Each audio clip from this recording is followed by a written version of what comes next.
로마서 12장 6절부터 8절까지 낭독합니다.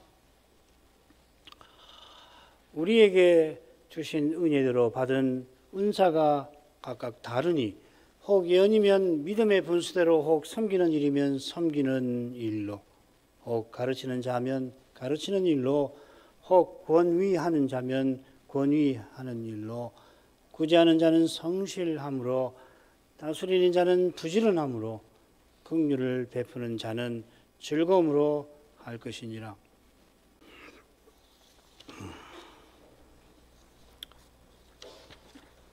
우리가 로마서 본론 마지막 부분, 마지막 대목을 살피는데 특별히 이 그리스도 윤리를 함께 생각하는 중입니다. 이 사도가 교훈하는 이 그리스도 윤리는 그리스도 믿는 신자들이 그리스도의 몸으로서 함께 실천하는 윤리라, 이렇게 말씀드릴 수 있습니다. 이는 그리스도 윤리의 핵심 강령, 구약이나 신약이나 같이 사랑인데, 이 거룩한 사랑의 명령들을 구체적으로 제시하기 전에 우리가 한 몸에 많은 지체를 가진 사실, 곧 우리 많은 사람이 그리스도 안에서 한 몸이 되어 서로 지체가 된 그 사실을 사도가 지적한 데서 분명히 드러나고 있습니다. 기독교 윤리는 십자가에 달린 예수라는 사람의 이타적 삶을 모방하여서 건전한 시민사회에 이르는 것과 전혀 다릅니다. 이게 여러분도 아시는 철학자 이마누엘 칸트의 주장과 흡사합니다. 그의 책 중에 이성의 한계 내에서의 종교라고 하는 책이 있어요. 종교론인데 거기서 이야기를 하고 있습니다. 그런데 이 주장과 비슷한 내용이 오늘날 복음주의 교회의 강단들에서도 다 그런 건 아니지만 복음인 것처럼 들리고 있습니다. 바울 사도가 전한 복음은 그리스도 안에서 각 신자가 그리스도의 생명을 살아내요. 그러려면 받아야지요. 그래서 그 생명을 살아내니까, 그리스도의 생명을 살아내니까 그리스도의 몸으로서 서서 나가는 것이죠.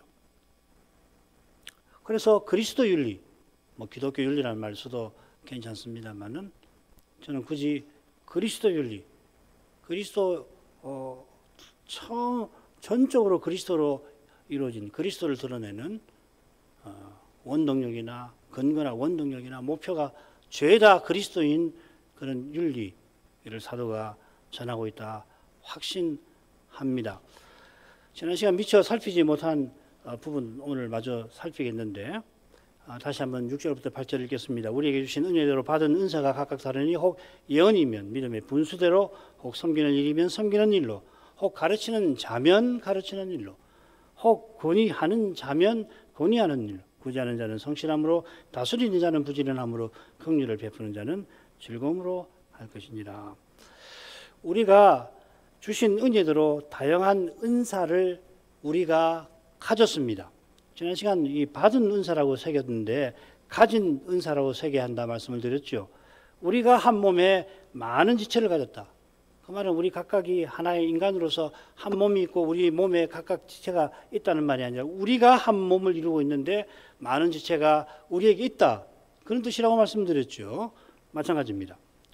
우리에게 주신 은사대로 여러 은사를 함께 가졌다 합니다. 우리 개역 성경은 각각 다르다, 다양한 은사를 가졌다고 했는데 각각이라는 말을 넣어서 새겼어요. 이것은 필시 이어 나오는 여러 은사가 나오니까 그것과 붙이면은 이 번역이 꽤 자연스러워 보이긴 합니다만, 사도는 우리가 함께 다양한 은사를 함께 가졌다는 그 점을 강조를 하고 있습니다. 이는 우리에게 주신 은사가 그리스도의 몸을 위한 것임을 잘 보여줍니다. 좀 더 정확하게는 그리스도의 영광을 위하여 주신 겁니다. 그리스도의 영광을 위해 주셨다는 것은 우리가 그분의 몸과 그리스도의 지체로서 그리스도를 드러낸다는 거죠. 그게 영광하는 건 뭡니까? 그리스도의 영광이라는 건 그리스도가 자기를 나타내. 하나님의 영광이라고 하는 것은 하나님이 구원의 일을 하실 때 나다 하고서 나타내실 때 뭐 때로는 뭐 지진도 일어나고 큰 소리도 있고 시내산 같은 경우는 뭐 이상한 현상들도 동반되고 빛이 나기도 하고 그러잖아요. 이게 하나님의 영광이거든. 그래서 주를 찬송하라. 하나님의 영광을 찬송하라. 그건 같은 말인데 하나님을 찬송하라. 여호와를 찬송하라 하는 말하고 여호와의 영광을 찬송하라고 할 때는 약간은 달라요. 우리에게 드러내신 그 구원의 일을 행하신 그분을 맛보았으니 그 관점에서 경험한 그 구원의 일을 기억하면서 하나님을 찬송하라 그 말이란 말이죠. 그리스도의 영광을 드러낸다는 말이 뭐예요? 우리가 그리스도를 드러내는 거라고. 그리스도가 우리를 통해서 자기를 드러내시는 거, 그게 그리스도의 영광 아니냔 말이에요. 그리스도의 영광을 위하여. 그 말이 그런 말이라고요. 얘가 아주 잘 되시는지 모르겠습니다. 딱 알면 굉장히 아주 쉬워요. 어린 사람들이라도 아 그런 말이구나. 그런 거 이것을 놓치고서 뭐 주님을 위해서 무슨 대단한 일을 한다, 무슨 사업을 한다, 무슨 어떤 경우에는 큰 건물을 세운다. 뭐 그것도 주님의 영광을 드러낼 수 있죠. 위대한 기독교 예술을 드러낸다면 말이죠. 그런 식으로 자꾸 뭘 해드리는 걸로 생각을 하는데 그리스도의 영광은 그리스도가 자기를 드러내시는 거예요. 어떻게? 그리스도의 몸인 지체인 우리를 통하여. 이게 신비 아니에요. 이게 믿음 아니냐고요. 갈라디아서 2장 20절에 바로 그거죠. 내가 그리스도와 함께 십자가에 못 박혔나니 그런즉 이제는 내가 산 것이 아니요 오직 내 안에 그리스도가 사신 것이다. 내 안에 사신 그리스도가 성신과 말씀으로 나를 통해서 자기를 드러내시는 거. 이게 믿음의 실질이라고요. 그게 이제 그리스도의 영광을 나타내시는 거죠. 내가 그리스도의 영광을 나타내는 거 아닙니다. 주님이 은혜로 영광 드러내시는데 나를 써주시는 거라고 말씀드릴 수 있죠. 그래야 뭘 했다고 해서 자기를 높이는 그런 일 안 생기겠죠. 성신께서 그리스도의 영으로 우리 안에 내주하신 목적이 그리스도의 영광에 있다. 다락방에서 교훈해 주셨는데 그 교훈을 생각하면 은사를 성신의 은사라 부를 만합니다. 고린도전서 12장에서는 그 점을 강조하죠. 이 고린도 교회의 문제하고 붙어 있으니까 거기는 은사를 성신의 은사다. 신령한 은사라 그렇게 부르죠. 각 사람에게 성신의 나타남을 주셨다는 것은 바로 앞에 언급한 이 12장 7절인데요. 고린도전서 12장 6절에 보면은 바로 앞에 은사와 직분을 가리키고 그 다음 이 8절 이하에 보면은 어떤 얘기예요. 성신으로 말미암아 지혜의 말씀을 어떤 이에게는 같은 성신을 따라 지식의 말씀을 주신다 한 데서도 확인이 됩니다. 말씀드린 대로 고린도 교회의 문제 때문에 은사를 성신의 선물이라고 하는 관점에서 다루고 있습니다. 여기서는 바울이 은사를 그리스도의 몸의 은사라고 부르는 겁니다. 그리스도 윤리를 실천하는 현장과 무대로서 그리스도의 몸에 관하여 강조하는 것입니다. 요컨대 은사, 직분, 소명은 그리스도를 드러내는 방편입니다. 그리스도가 우리를 통해서 자기를 드러내려고 우리를 구원하실 때 우리 각각에게 주신 방편들입니다. 이런 점에서 이 방편 주신 것도 중요합니다만은 무엇보다 성신을 그리스도의 영으로 주신 것이 참으로 중요한 것입니다. 성신은 우리 안에 그리스도의 영으로 계신다고. 하나님이신 그분이 우리 안에서는 그리스도의 영으로서 또 한 번 말씀드리죠. 나라고 하는 사람이 김기찬이라는 하나 인간인데요. 내 영이 김기찬의 영 아니에요, 그죠? 그리고 보이시는 이 몸은 김기찬의 몸 아닙니까? 그걸 그리스도의 영, 그리스도의 몸 대비해서 생각을 해보세요. 이게 교회라고요. 이게 그리스도가 부활하실 때 살려주는 성신 되셨다는 말하고 정확하게 붙어 있는 거라고. 그래서 성신을 그리스도의 영으로 부어주셔서 성신이 우리 안에서는 그리스도의 영으로 역사하시는 거예요. 그리스도의 영이니까 어떤 일을 하겠습니까? 그리스도와 하나가 돼서 하시는 거라고. 그래서 하시는 일이 뭡니까? 그리스도의 복음을 전파하게 하고 그걸 깨달아서 교회가 그리스도의 생명을 받아가지고서 머리이신 그리스도에게서 받아가지고 그걸 살아내게 해서 그 실질로 그리스도의 몸, 그리스도의 지체가 되게 하시는 거. 그리스도를 드러내게 하시는 거라고. 함께 드러내고 각각 그리스도의 일에 쓰임을 받게 하시는 거죠. 이게 바울이 전하는 그리스도의 부활이고 거기에 근거한 그리스도교 구원론입니다. 이 구원은 실질적으로 은사론하고 붙어 있는 거죠. 직분론하고 붙어 있는 거죠. 소명론하고 붙어 있는 거죠. 또 가십시다. 이게 바로 각 사람에게 나눠주신 믿음의 분량에 담긴 뜻이기도 합니다. 은사를 통해서 그리스도를 드러내는 길이 믿음이죠. 믿음은 말 그대로 그리스도를 믿고 의지하는 겁니다. 그리스도께서 믿는 우리를, 의지하는 우리를 통해서 자기를 드러내시는 겁니다. 이를 위해서 우리에게 주님이 말씀을 베푸시는 거죠. 주께서 친히 말씀을 베푸셔서 주의 영광을 우리에게 비추십니다. 그 영광이 우리를 그리스도의 형상으로 변화시켜서 몸과 지체답게 변모되게 하신다 하는 말이고, 이게 이 로마서 12장 2절에 있는 변화받아하고 같은 말이라고 말씀드렸죠. 그리스도 윤리는 은혜로 변화받는 윤리이지 스스로 변화하는 윤리가 아닙니다. 이 윤리는 반드시 따라서 자기를 부인하는 데서 스스로 변화하려고 하는 이 자기를 부정하고 변화받으려고, 변화받고 은혜 받으려고 하는 자기 부인에서 출발합니다. 무엇보다 은혜로 변화받은 자기, 변화받았다고 자부하는 자기도 부인하는 데서 계속되겠죠. 여기서 오직 은혜가 나오는 겁니다. 이 고백이 만물을 충만케 하시는 그리스도를 보여주는 겁니다. 만물을 충만케 하신다는 말은 어떤 공간을 생각하세요. 거기 전부 그 세계, 그 사회 전체를 그리스도가 자기로 다 채우신다는 이야기예요. 만물을 충만케 하신다는 말은 그 말입니다. 그리스도가 자기를 다 채워버리신다는 거예요. 지금은 새 사람으로 행하는 거기서 이런 일이 실제로 발생하는 거죠. 우리가 새 사람으로 행할 때에 거기서 그리스도가 가득한 세계가 나타나요. 문제는 우리가 새 사람으로만 행하지 않으니까 문제지. 이해하시겠죠, 그죠? 자꾸 생각해 보세요. 고린도서 3장 11절 말씀을 금방 설명해 드렸는데 그 말씀을 이해하면 됩니다. 아주 말 자체는 쉬운 말이에요. 그리스도가 그 안에, 거기서는 그리스도가 전부이시고 전부 안에 그리스도가 계신다 이 말이에요. 그리스도 외에는 없다는 겁니다. 그리스도의 몸이라고 했으니까 그리스도와 상관없는 게 있으면 되겠습니까? 여러분의 몸에 여러분과 관계없는 무엇이 있으면 그게 질병이고 그게 문제 아니에요. 암 같은 것이 있으면 안 되잖아요. 자, 이 정도 하고 넘어가십시다. 6절 하반절부터 8절까지 줄거리를 한번 보십시다. 몇 가지 은사를 예를 들지요. 처음에 예언과 섬기는 일, 예언 어떤 활동을 언급하고 그 다음에는 사람을 언급합니다. 가르치는 자, 권위하는 자, 구제하는 자, 다스리는 자, 긍휼을 베푸는 자, 이렇게 하나, 둘, 셋, 넷, 다섯을 이야기를 하죠. 처음 둘 이야기하고 다섯을 이야기를 합니다. 은사를 발휘하는 사람을 듭니다. 번역대로 하자면 가르치는 자, 권위하는 자는 목사 직분, 구제하는 자와 긍휼을 베푸는 자는 집사 직분, 다스리는 자는 장로 직분을 가리킬 것입니다. 그런데 왜 이렇게 묶어놓지 않고 떼어놨나 의문을 품을 수 있죠. 이 세 직분은 사도 시대에 분명히 등장합니다. 바울이 사도가 되기 전에 사도들이 7 집사를 세웠지요. 바울이 선교 여행 때 1차 선교 예를 들면 장로들을 개척한 교회에 세웠습니다. 이 장로는 다스리는 장로만 아니라 가르치는 장로일 수가 있습니다. 그 짧은 기간에 가르치는 장로를 세울 수 있을까라고 말하는 분들이 있는데 얼마든지 가능합니다. 이게 유대인들이라서 가능한 거죠. 구약을 정통해서 하는 그런 분들이 사도의 가르침을 받으면은 복음을 전할 수 있는 일꾼으로 목사로서 서서 나갈 수가 얼마든지 있어요. 그리고 이 14장 이야기인데요. 사도행전 14장. 그거 며칠 만에 이루어진 일이 아니잖아요.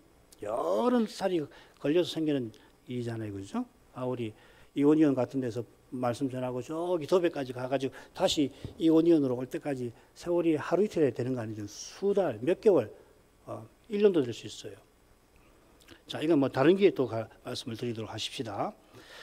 그런데 지금 사도가 세 직분을 명시하지 않고 가르치는 자, 다스리는 자, 긍휼을 베푸는 자라고 표현을 합니다. 이건 우리가 여러 은사를 가졌다 교훈한 것과 붙어 있습니다. 여기서는 어떤 느낌이냐면은 은사를 말할 때 그리스도의 몸을 이루고 세우는 여러 활동과 기능이 있는 것을 사도가 교훈하려고 하는 것 같습니다. 이 정도만 여기서 말씀드리고 그 밑에 나오는 건 다 지워져 주시면 되겠습니다. 이건 나중에 반복되기도 하고 조금 오해가 될 것 같아서 그 밑에 부분은 삭제해 주시면 되겠습니다. 자, 그러면은 예언과 섬기는 일로 가보십시다.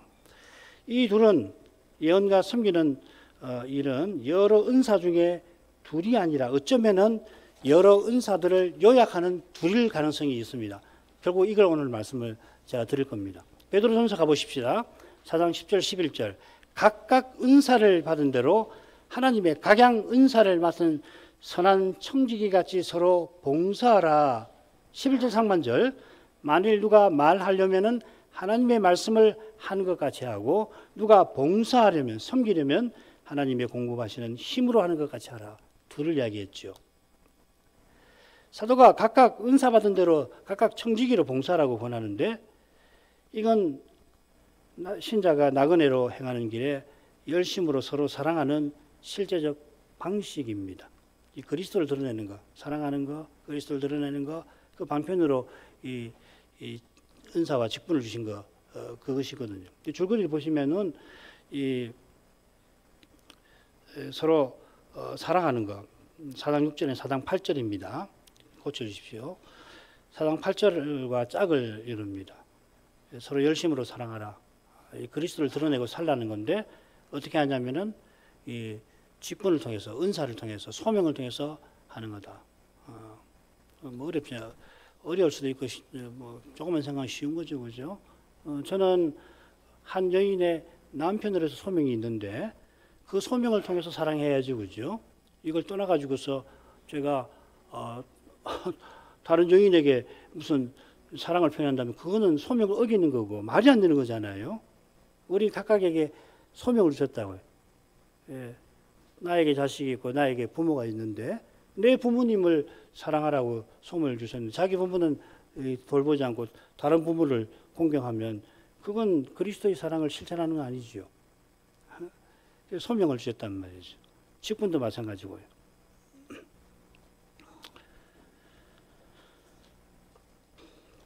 고난받는 신자는 기도와 찬송, 곧 하나님을 가까이 하면서 사랑 가운데 섬깁니다. 그게 베드로전서 4장 7절부터 11절의 주제이죠, 그죠?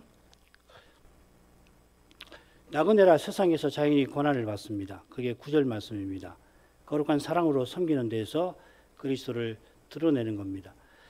그리스도를 본받아 섬기라고 각각 은사를 주십니다. 우리가 청지기처럼 받은 은사를 통하여 섬기는 겁니다. 그런데 각각 받은 은사를 말하고 둘로 요약을 하죠. 하나님 말씀을 말하는 것, 예언. 그건 주님께서 아버지 이름을 우리에게 선포하시는 일이고요. 하나님이 이렇게까지 우리를 사랑하십니다.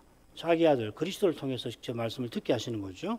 이런 사랑을 깨달으면 우리가 하나님께 찬송을 드리는데 우리가 하나님께 드리는 찬송 역시 그리스도께서 맡으시는 일이죠. 히브리서 2장 12절 하반절이죠, 그죠? 은사를 받아 발휘하는 것은 그리스도의 몸을 세우는 건데 이 일을 머리신 그리스도께서 지체에게 맡기십니다. 그래서 그 지체를 통해서 그 직분을 통해서 친히 이루시는 거죠. 따라서 섬기시는 주님을 본받게 하시는 거다 하셨습니다. 이번에 에베소서 4장으로 한번 가보시죠. 에베소서 4장에도 비슷합니다. 4장 7절 한번 펴보시면은 우리 각 사람에게 그리스도의 선물의 분량대로 은혜를 주셨다. 선물 곧 은사를 주셨다. 우리 모두에게 선물 주셨다 하고 10절에 이렇게 선물 주신 목적을 이렇게 언급합니다. 이는 만물을 충만케 하려 하심이니라. 에베소서 1장 23절 바로 그 말씀이죠. 그러고서 하늘에 오르신 주님이 부활하신 주님이 만물을 어떻게 충만케 하시는가? 모든 것을 어떻게 자기로 채우려고 하시는가? 어떤 방식으로 채우려고 하시는가? 그게 11, 12절이거든요. 그가 혹은 사도로 혹은 선자로 혹은 복음 전하는 자로 혹은 목사와 교사로 주셨으니 이는 성도로 온전케 하며 봉사일을 하게 하여 그리스도의 몸을 세우려 하심이니라. 주님께서 우리 각 사람에게 은사를 주셔서 결국 함께 성도로서 봉사일을 하여 그리스도의 몸을 세우게 하신 거죠. 그리스도의 몸을 세우는 일은 몇몇 사도나 목사만 하는 게 아니라 우리 모두가 하는 일입니다.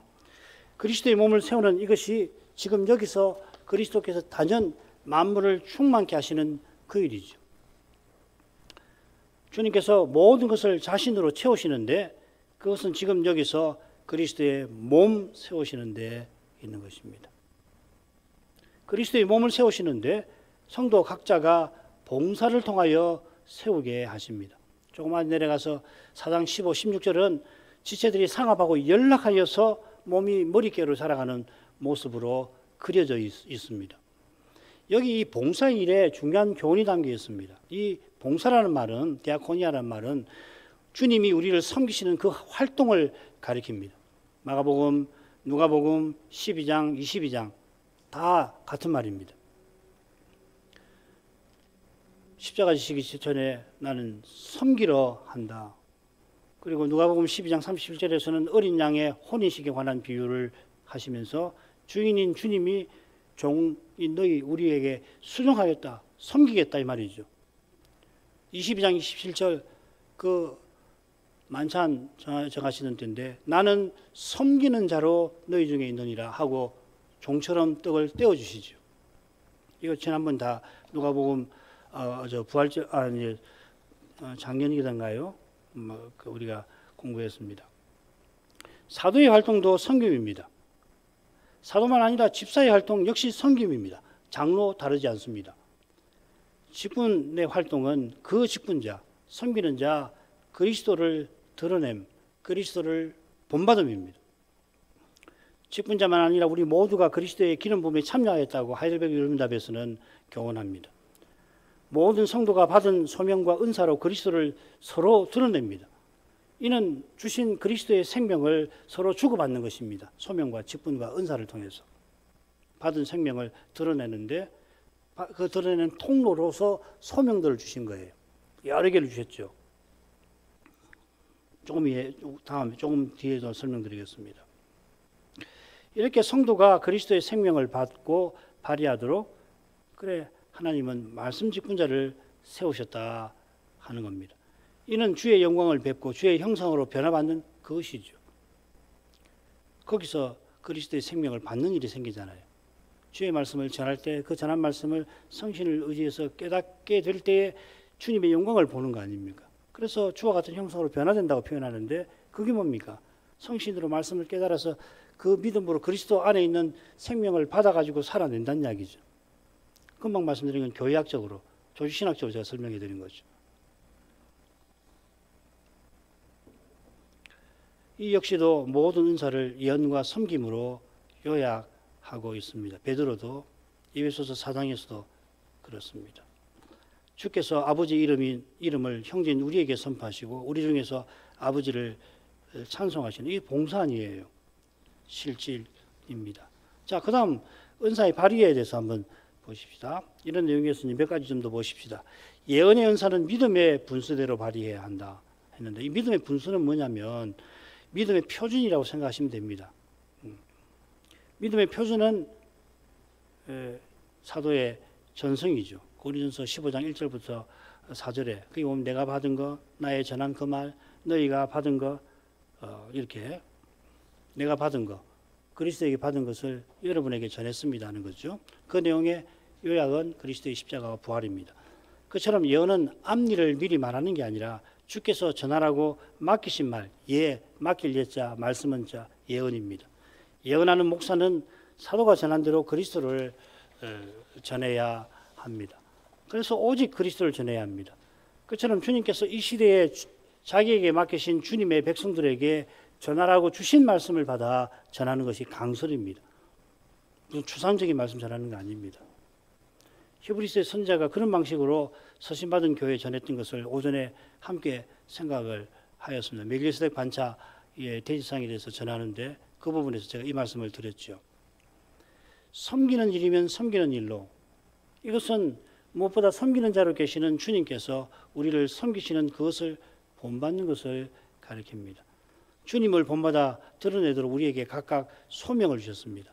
특별히 이 소명은 이 고린도전서 7장 17절부터 24절에서 바울이 아주 분명하게 교훈하는데 한번 줄거리를 보십시다. 17절 머릿말입니다. 하나님이 각 사람을 부르신 그대로 행하라.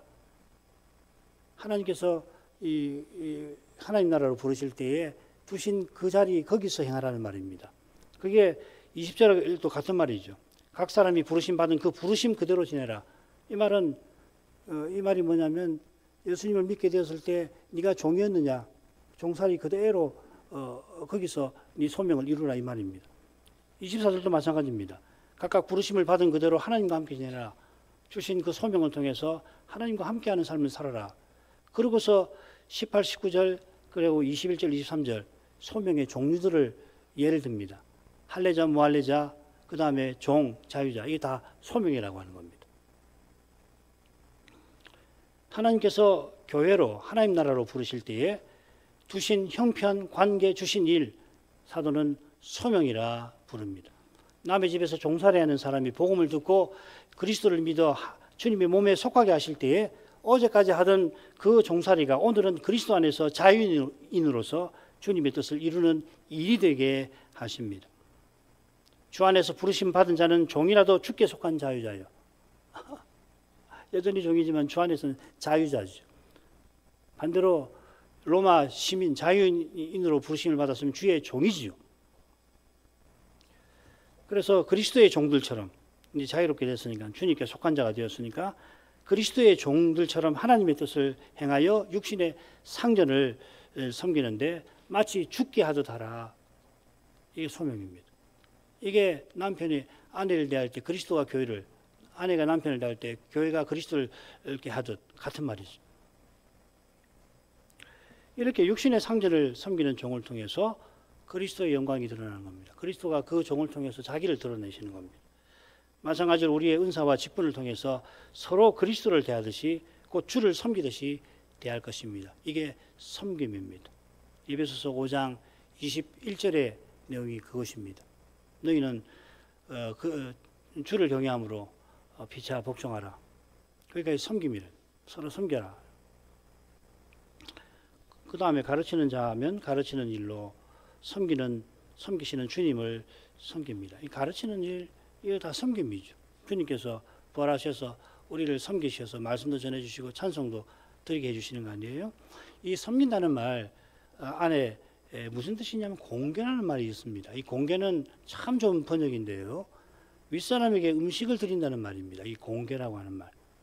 그래서 사도행전 6장에 보면 히브리파 가부들이 공개에 빠져가지고서 문제가 생겨 집사를 세우잖아요. 그 공견하는 말이 그 글로 보면 가난한 과부를 돕는다 이렇게 느껴지지만은 정말 이 집사가 공개할 때에 윗사람 대하듯이 과부니까 나이 많으신 이 교우 아닙니까? 게다가 나이가 자기보다 어리더라도 윗사람 대하듯이 이 드릴 주님 주신 음식을 공급하는 것이거든요. 가르치는 일은 주님께서 자기 백성에게 먹이시는 신령한 음식, 양식을 받아서 갖다 드리는 겁니다. 주님께서 주시는 것을 받아서 전하고 그러려면 전하라 하시는 것을 받는 일이 있어야겠죠.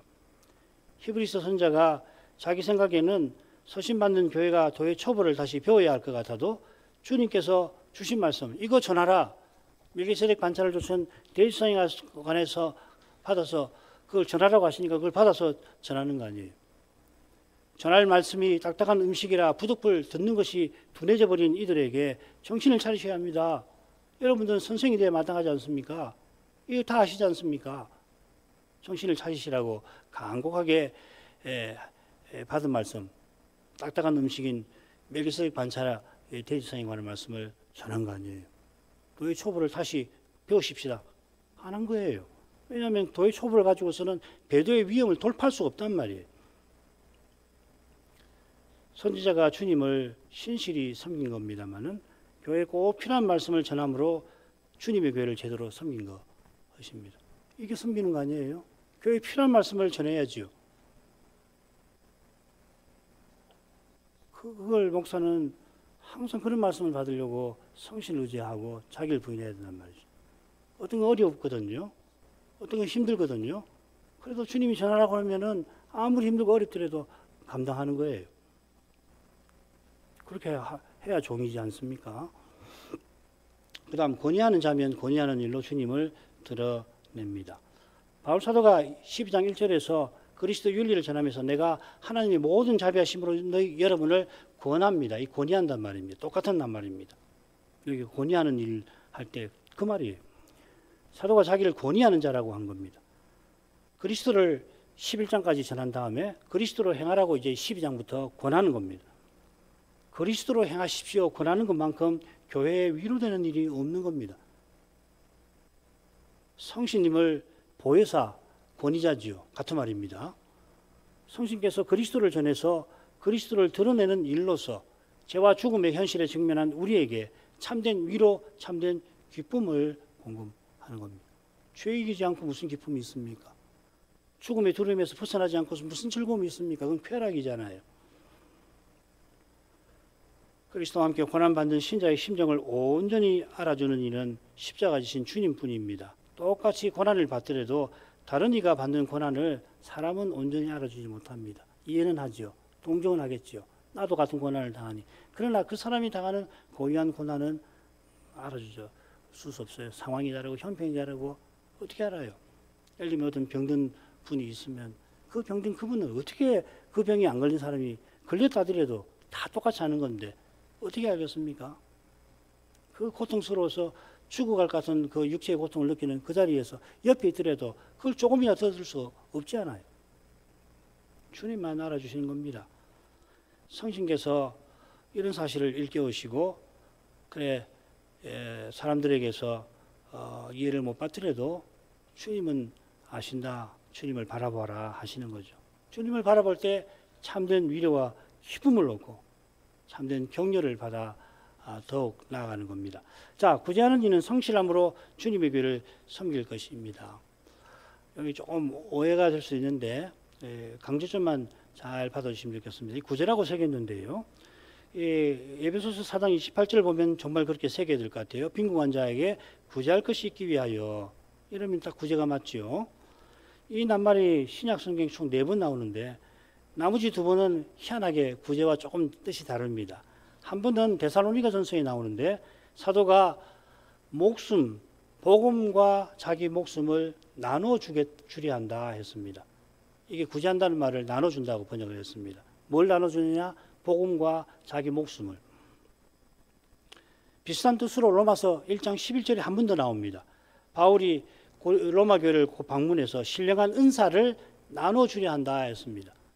로마서에 2번 나오는데 지금 12장에 나오고 11장에 신령한 은사를 나눠주려 한다. 우리 지난번에 공부한 것처럼 무슨 말이냐면요. 이거는 사도로서의 그 은사를 통해서 말씀을 전하겠다는 겁니다. 이게요. 이런 뜻이라면 사도가 지금 구제보다는 말씀의 은사를 다루고 있는지도 모르겠다 하는 겁니다. 아울러서 성실함이라고 하는 말, 얼른 보면 구제할 때 성실하게 하라 그렇게 읽으면 자연스럽긴 한데요. 이 성실함은 종이 주인을 섬기는 태도를 가리킵니다. 바울이 고린도 교회를 그런 태도로 전했습니다. 사도가 말씀 전하는 일에 그런 태도를 취했다는 거죠. 구제할 때 고린도 교회를 구제하기 위해서 이런 태도를 취했다는 게 아니고 말씀을 전할 때 이런 태도를 취했다 이 말이죠. 사도가 구제의 은사를 이 말이 구제의 은사를 가리킬 수도 있습니다만은 만약에 사도가 말씀 은사를 가리켜 이 표현을 썼다고 한다면 가르치는 자, 권위하는 자, 이 구제 나눠주는 자 이걸 묶을 수가 있겠죠. 그러면 예언과 섬기는 일 둘로 이 은사를 요약하는 것 같지 않습니까? 이렇게 한번 생각해 보세요. 꼭 이렇게 하는 게 아니라 다스리는 자, 부지런함으로 섬길 것입니다. 다스리는 자를 섬기는 자로 부를 수 있을 만큼 우리 신앙은 실로 독특합니다. 오늘날 이런 관념이 인간 세상에도 펼쳐져도 공복이라는 말이 생겼고 정치가들 보면 우리는 종입니다. 우리는 하인입니다. 그런 말을 쓰게 된 것이 기독교에서 나온 겁니다. 하나님 나라의 왕이신 주님께서 세상 임금처럼 백성을 부리지 않고 섬기십니다. 십자가에서 자기를 우리를 위해서 버리실 만큼 섬기셨고 장차 어린 양의 혼인세계에서도 섬기겠다 하셨습니다. 직분자는 이런 주님께서 자기 종으로 세우셨으니까 그가 다스리는 직분에서 섬길 것입니다. 여기 이 다스린다는 표현이 교회 직분에만 사용됩니다. 이 세상에서 다스리는 임금에게는 이 표현을 쓰지 않습니다. 다른 표현을 씁니다. 그러니까 여기 이 다스린다는 표현은 퍽 드문 표현입니다. 그러니까 바울 사도가 의도적으로 이 세상에서 흔히 쓰는 다스린다는 말을 쓰지 않고 다른 뜻도 있는 이 낱말을 여기 쓴 거예요. 이게 무슨 뜻이냐면요. 다스린다는 뜻 말고 주기와 마음을 기울인다, 돌본다는 뜻이 이 다스린다는 말에 있습니다. 적절하죠. 자기 마음대로 다스리라는 게 아니라 자기 마음을 기울여 돌보라 하는 겁니다. 이런 점에서 부지런함으로 라고 하는 겉면이 잘 어울릴 겁니다. 사도가 모든 교회에 대한 염두로 날마다 영혼이 짓눌린다고 고백했는데 그런 데서 사도의 부지런함이 엿보입니다. 얼마나 어떤 마음이면 이 모든 교회에 대한 염려로 이렇게 진리로 살 수 있나. 자기 건강, 목숨 돌보지 않고 교회를 돌봤던 겁니다. 이거 없으면 안 됩니다.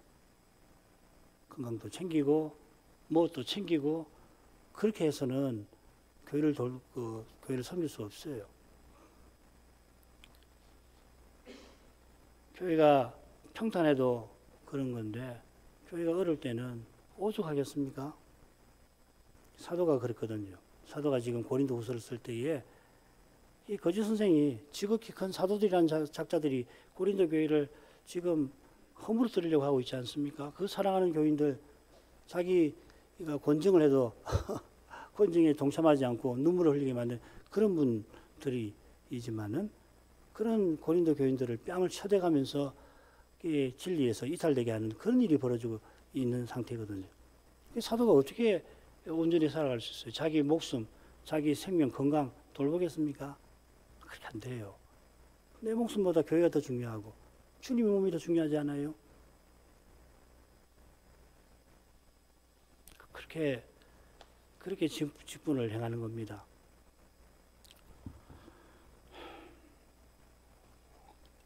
그래서 이 부지런하면 어떤 뜻이냐면 간절함이라는 뜻이 있어요. 이 둘로 번역됩니다. 간절함, 부지런함. 그러니까 열심히 한다는 정도가 아니죠. 간절한 거예요. 간절함. 꼭 이렇게 되지 않으면 안 되겠다. 주님의 교회 나와야 되겠다 하고서 간절함으로 그 다스리는 거예요. 다스리는데 막 부리는 게 아니라 마음을 쏟아 돌보는 거란 말이에요. 이해가 되시죠? 그죠? 제가 이 설명하는 능력이 부족해갖고 이거밖에 못했는데 충분히 이해하셨을 겁니다. 다스린다는 낱말도 그렇고 이 부지런함도 그렇다 하는 겁니다. 이런 사람이 장로가 되어야 되겠죠. 긍휼을 베푸는 자는 즐거움으로 섬길 것입니다. 이 긍휼을 베푼다는 말이 로마서에 7번 나오는데요. 6번은 전부 하나님께 쓰입니다. 긍휼히 여기시는 하나님. 그리고 긍휼히 여김을 받는다. 하나님께 긍휼히 여김을 받는다. 거기 쓰입니다. 하나님이 단연 긍휼을 베푸시는 분이죠. 이 하나님을 본받아야 인생의 긍휼을 베풀 수가 있습니다. 이 하나님의 긍휼은 사람의 비참함하고 붙어 있습니다. 사람의 비참함이라고 하는 것은 스스로 홀수할 수 없는 그건 절망적인 상태입니다. 그냥 비참한 게 아니에요. 홀수할 수 없는 상태. 죄와 죽음의 현실이 인간의 비참함을 잘 보여주고 하이델베르 윤답이 그 비참함이라는 말 쓰지 않습니까? 이 비참함을 제대로 깨닫는 이가 참된 기도에 이른다고 하이델베르 윤답 45주일 117문은 이야기하죠. 자기가 얼마나 비참한 존재인가를 알아야만 참된 기도가 나오는 거예요. 그 아니면 기도 안 나옵니다. 그 기도 아닙니다. 사실은. 진정한 의미에서 기도라고 보기 어렵습니다. 얼마나 내가 비참한가, 우리가 얼마나 비참한가, 이렇게 기도하는 이가 하나님의 긍휼을 입고 이웃에게 긍휼을 베풀 수가 있겠죠. 그 이웃의 형편에서 그 심정을 헤아려서 긍휼 많으신 하나님께 그에게 꼭 필요한 거 이것이겠습니다 생각하고 간구하는 거 아니에요. 그런 사람이 즐거움으로 주신 소명을 감당할 텐데, 이 즐거움으로라는 말이 어디 쓰이냐면요, 하나님께 인색함이나 억지로 내지 말고 즐겨내라고 할 때 그 즐겨라는 말에 나옵니다. 참 드문 표현이죠. 내 것을 하나님께 보태드린다. 헌상을 이런 생각으로 하는 사람이 있는데요. 우리 교회는 뭐 이런 이야기 할 필요 없겠다고 생각하는데요. 그러면 인색함과 억지로 하겠죠. 하나님께 보태드리는 거니까. 그러나 하나님께서 모든 것을 주시고 내게 있는 모든 것이 하나님 것이라 인정하여 드리는 사람은 기꺼이 헌상하죠. 내 전부가 하나님 것입니다. 내 전부를 드립니다 하는 표시로 헌상을 하는 거 아니에요. 이처럼 자기를 드리는 사람이 기꺼이 긍휼도 베푸는 것입니다. 이 헌상의 정신이 12장 처음에 산제사로 드리라는 명령에 환히 드러납니다. 그리스도 안에서 그리스도처럼 우리 전부를 하나님께 드리는 것이 헌상입니다. 주일 예배에서 이런 헌상을 드릴 때 하나님은 받으시고 우리에게 약속대로 부활 생명을 그에게 주시는 것입니다. 이처럼 헌상하는 교회와 신자에게 그리스도께서 복음 강서를 통해서 주의 영광을 비추어 주시는 것입니다. 기도하겠습니다. 걸어가신 아버지 사도를 통해서 부활하신 그리스도께서 지금 행하시는 일이 무엇인지를 특별히 교회가 그리스도의 몸으로서 그리스도를 함께 드러내게 하시는 그 일을 행하고 계신다고 알려주셔서 감사합니다. 그리스도께서 우리의 머리가 되시고 우리가 그리스도의 몸과 지체가 되게 하셨고 그 몸과 지체답게 살고 머리신 주님에게 이르도록 성신을 그리스도의 영으로 부어주신 것을 이제도 기억하고 감사드립니다. 이를 위하여 그리스도를 죽은 자 가운데 살리실 때에 이 그리스도를 살려주는 성신이 되게 하시지 않았습니까? 이 모든 것을 바울을 통해서 교훈하셨습니다마는 이 교훈이 너무도 깊어 여전히 헤아릴 길이 없나이다. 성신을 의지해서 복음을 깨닫고서 내려주시는 이 부활 생명을 받아 살아내므로 그리스도와 함께 고난받는 그 길을 행함으로써 이 신비를 체득해 나가라고 하시는 것입니다. 이 고난이 그리스도와 함께 하는 영광을 이루어내는 바로 거기에 이 신비의 신비함이 있습니다. 어떻게 고난이 영광을 이루어낸단 말입니까? 그러나 이 신비를 저희가 꼭 맛보고서 구원이 오직 하나님의 사랑에 속한 것을 그 하나님이 얼마나 거룩하신 분인가를 깨달아가게 하소서. 예수님 이름으로 기도합니다. 아멘.